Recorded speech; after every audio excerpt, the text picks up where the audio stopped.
Welcome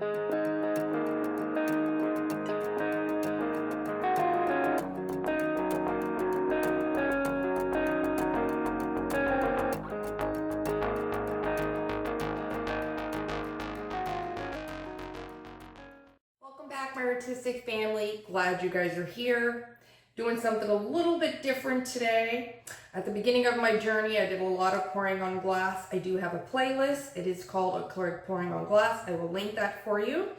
So if you guys watched my art studio tour that I posted a few months ago, I showed you guys like a metallic metal wall art DIY project that I did for my art room. So go take a look at that if you want to see. But I use these frames and I took the glass out to make the wall art.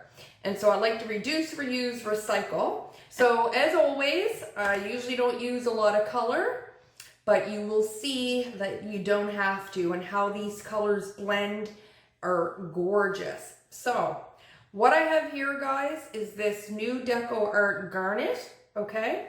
It's like a deep cranberry, and I say deep because it's not really bright. It's not really a raspberry, so I guess the best way to say it's close to a burgundy. It is a metallic.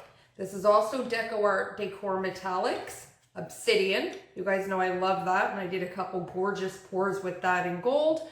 I will link that for you as well. It's such a reactive, gorgeous paint, and you will see that. And then I'm using 24 karat gold for our contrast color, which you always need. So what I want to do, guys, is just lay some puddles. All I'm using is paint and water and Liquitex Gloss Pouring Medium. So no Floetrol in my paints, just in my cell activator. I am swiping with Obsidian as well as putting it in the pour. And I'm just going to lay a bunch of puddles and then we're going to swipe.